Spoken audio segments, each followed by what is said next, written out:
everyone. I'm Garrett Teslop, founder of The Squad Room, where we help you transform your leadership, create more resilience, and generate more balance in your life. I started The Squad Room because I was searching for those answers for myself. And as I dug deep into personal development and dealing with the stress of my job as a cop, I quickly realized that I was not alone. So The Squad Room is here to help you become the person you want to be. And we give you access to some of the best experts in the world to help you do that. If you're new to the show, thanks for being here. And don't forget to follow or subscribe to the show so that you don't miss any of this valuable information that literally could change your life. We all need coaches and mentors in our lives, and we have literally hundreds of hours of free content on this show and at thesquadroom.net on growing your leadership, raising your emotional awareness, mastering stress, arresting anger, and creating more balance in your life. Now, let's get to today's episode so you can implement some of these lessons into your life. And trust me, many of these lessons are hard-won. There are blood, sweat, and probably a few tears behind what we share on this show. But the whole point is to help you navigate these tough careers during these incredibly challenging times. So listen closely and maybe even take a couple notes so that you can execute on some of the lessons you learned today. I also challenge you to share this message with friends who are committed to personal development like you. It's important that all of us spread some positivity in these difficult times. It's the responsibility of each of us to lead where we can. And you can do that right now by taking these lessons and sharing them with others. Also, make sure to DM me or tag me on Instagram at The Squad Room so I can cheer you on or answer questions. And I'd love it if you wanted to reach out by email to me. It's garrett@thesquadroom.net. Thanks for listening. Now let's begin. It often seems that cops love nothing more than to complain. Sure, there are the normal gripes and injustices, and we all have our moments. But then there are those who we work with who are on a whole other level of misery. Cops who seem to make it their job to be negative about everything and everyone. We've all worked with those people, and they can be very, very hard to deal with. But the truth is, we have to deal with them. We have to learn to work with them and engage them professionally. But at the same time, we have to be careful about managing our own mindset and maintaining our own outlook.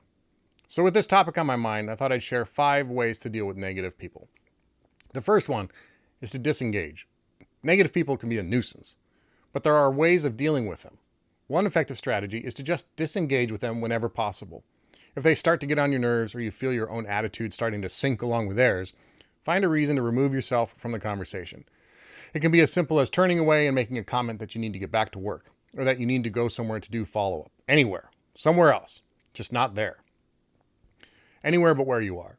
Don't let the vortex of a negative attitude pull you in. Number 2 is to set boundaries with negative people. Some people are such a drain that it's important to create clear and unambiguous boundaries with them. It's simple, but not easy, because it will require a very direct conversation with them. Tell them kindly, but directly, that you don't want to engage in conversations that are just about complaining or about topics that bring you down. Make sure that they understand you're open to other conversations with them that are productive and constructive, but that you don't have any interest in joining their pity party. Stick to these limits as best as you can. Number 3 is don't take the bait. Now, we've all heard the saying, misery loves company, right? When negative people start talking, they want more than anything else in the world for their beliefs to be reaffirmed by someone else. They want nothing more than for others to join in and wallow in their own bad attitude because it bolsters their self-esteem. Instead, stay calm and polite. Change the subject, or if you're close to the person and feel comfortable doing it, you might have the chance to show them where their thinking is wrong or misguided, or tainted by their beliefs. The 4th tip for dealing with negative people is to save yourself.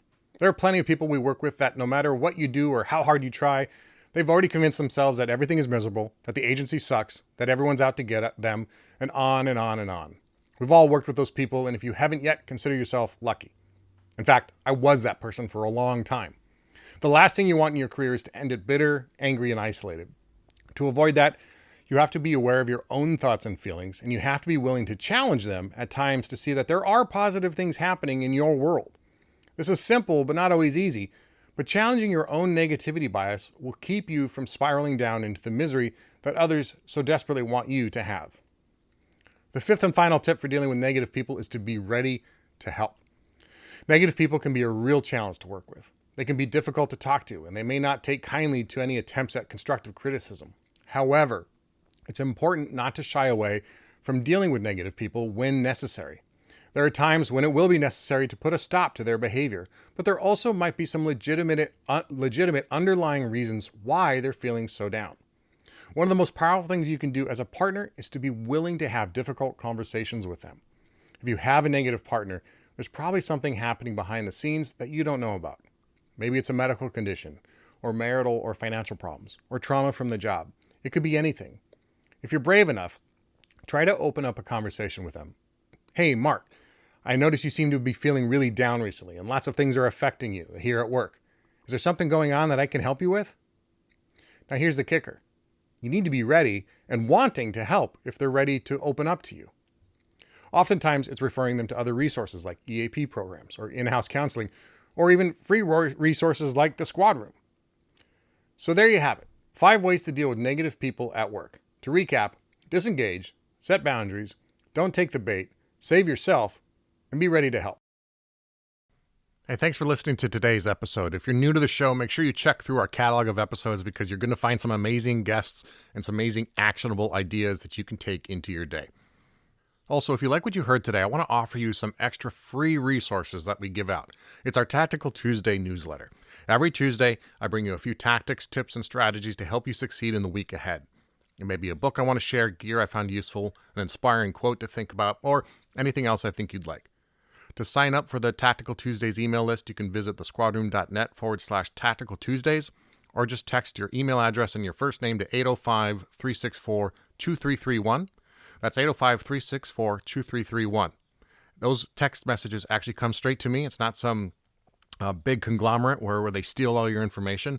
We won't spam you and we won't sell your information. If you didn't catch the phone number, you can check the show notes for that there. But thank you for being with us today. Please share this episode. Please integrate what you've learned here. Please tag me on social media to let me know what is useful. Tag me with some questions, and let's engage in a conversation. And let's make this a better career and a better environment and a better world for all of us. Until next time, take care of each other and stay safe.